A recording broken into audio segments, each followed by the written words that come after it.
하고 불법한 일인 것 같으니까 거기에서는 지금 빠져나가려고 하는 거 아니에요? 그렇죠. 그러니까 기록 회수 이제 그 단계에서 그 국면에서 이시원 공직기강 비서관이 전면에 등장하는 거. 유재현 법무관리관하고 계속 통화를 한 기록이 나오고, 요게 두 번째 국면이죠. 그리고 세 번째 국면은 이제 박정훈 대령 그 잡아넣는 거. 그리고 사건에서 실제 혐의자를 빼고 2명만 경북경찰청으로 축소해서 이첩하는 단계. 이때도 이시원 공직기강 비서관이 연루돼 있는 정황이 드러난 거예요. 그러니까 유재현 법무관리관이 이걸 증언을 다 알고 있기 때문에 충분히 할 수 있는데 재판에서는 역시 모르쇠가 안 합니다.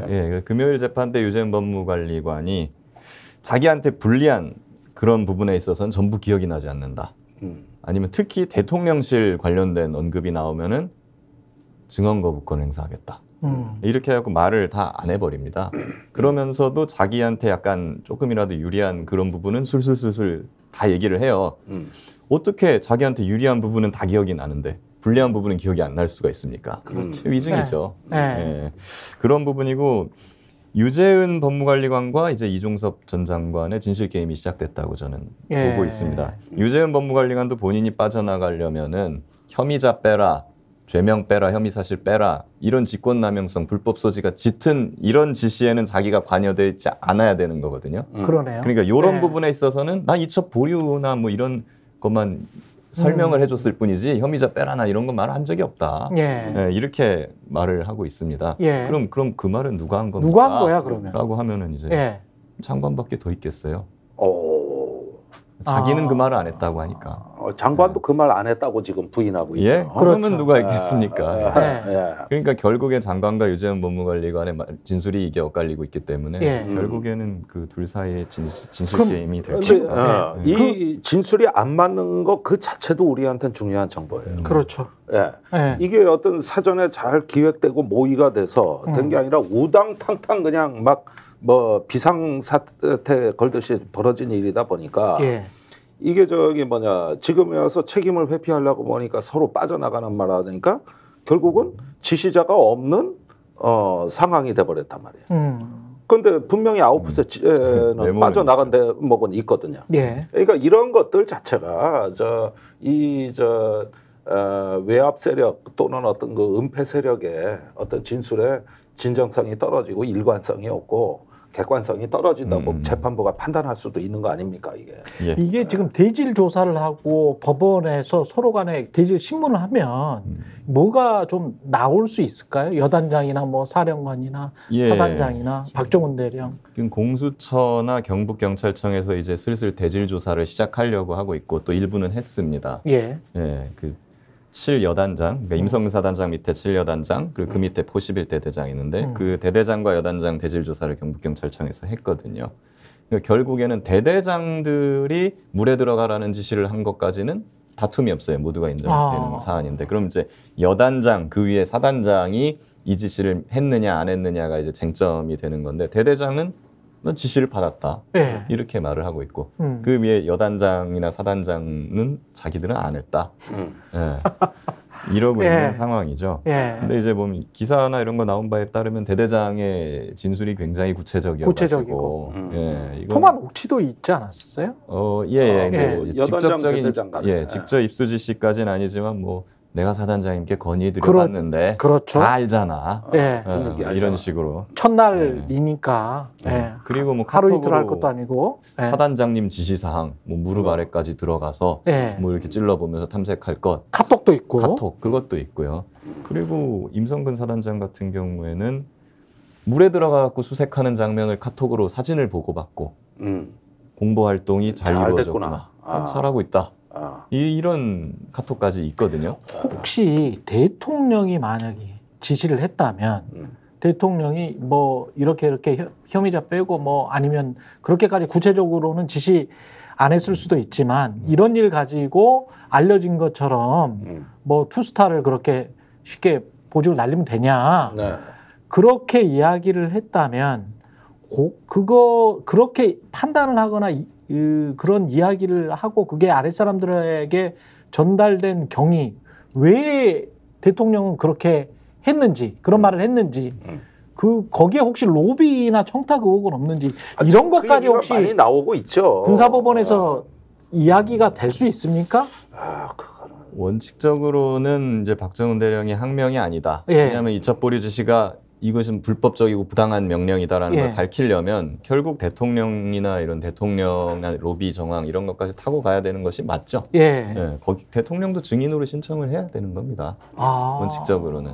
근데 이제 우리나라 역사상 대통령이 증인석에 섰던 적이 없고 그렇기 때문에 현실적으로 저는 그건 쉽지 않다고 보고 그러면 군사법원은 못하지만 공수처는 할 수 있느냐? 공수처는 대통령 조사할 수 있느냐? 그런 물음이 나오는데 공수처는 지금 수사팀이 굉장히 열악한 상황입니다. 검사 3-4명 정도로밖에 구성이 안 돼 있고 기껏해야 일주일에 1명 정도 소환하는 그런 속도예요. 이 속도로 가면 굉장히 열악하고 여건도 안 되고 여력도 안 된다. 저는 안 될 거라고 보고 수사팀이 굉장히 지금 압박을 받고 있습니다. 알려진 바에 따르면 공수처 내부에 지금 알력이 상당히 커요. 다툼이 있어요.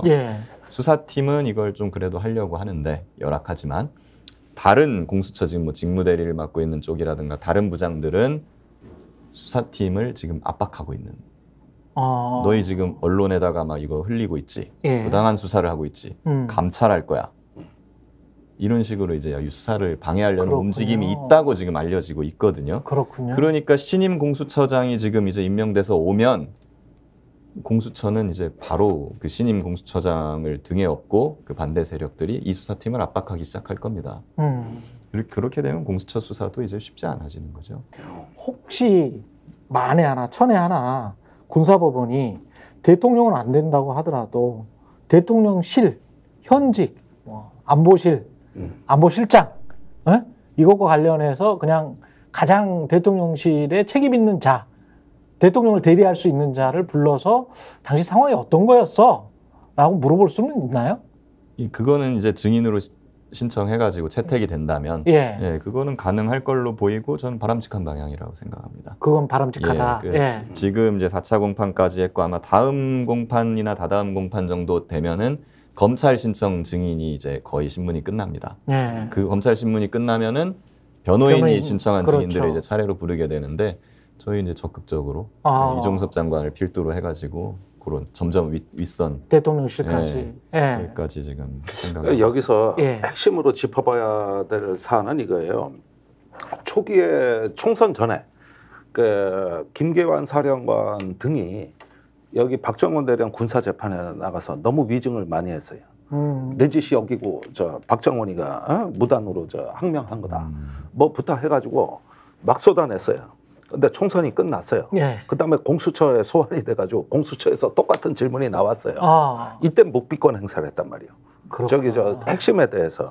그러니까 예를 들면 대통령실에 외압이 있었냐, 경로했냐. 당신이 박정환한테 얘기했다면 이것도 모릅니다. 기억이 안 납니다. 대답 안 하겠습니다. 뭐 해가지고 지금 어떻게 보면은 공수처 수사가 진행되다 보니까 이 박정훈 대령 재판에 와가지고 마음껏 부인하고 마음껏 위증할 수 없는 사정이 생겨버린 거예요. 그러네. 거기에다 특검까지 뭐 얘기 여론 나오고 뭐 이래 버리니까.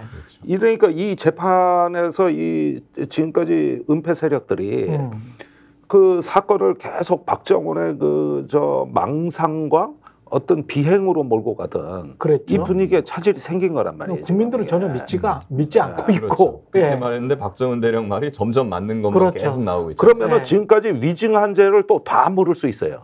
그러네요. 위증한 죄도 그것도 큰 죄입니다, 그거. 그렇죠. 오해 위증 10년이야 징역에 처할 수 있는. 그러니까 대통령을 방탄하려면은 내가 이 죄를 다 뒤집어 써야 된다는 이런 딜레마가 국방부와 해병대 공직자들한테 이제 그 강요가 된 겁니다. 그렇죠. 계속 위증할 거야? 아니면은 어떻게 나만 빠져나갈 길 없어? 뭐 이런 식으로 해가지고 컨트롤 타워가 해병대는 완전히 무너졌어요. 저희가 이벤트 하나 마련했습니다. 혁신, 균형, 정의를 지향하는 대한민국의 정치, 경제, 미디어 스픽스가 지금 벌써 88.3만 명 정도 구독자를 지금 모집했습니다. 너무너무 감사드립니다. 88만 구독자의 시선을 한 번에 받을 기업을 저희들이 홍보해 드리려고 합니다. 저희들이 선착순으로 10개사를 뽑습니다. 2024년 5월 31일까지 메일로 보내주십시오. spixed@fix.kr로 보내주시면 되고요. 접수 기간은 5월 말일까지고요. 10개사를 저희가 선택순으로 뽑습니다. 6월달 한 달, 그리고 7월달 한 달 각각 이렇게 한번 해봐가지고요. 우리가 한번 공유해보고 많이 평가해보고 판매해보고자 합니다.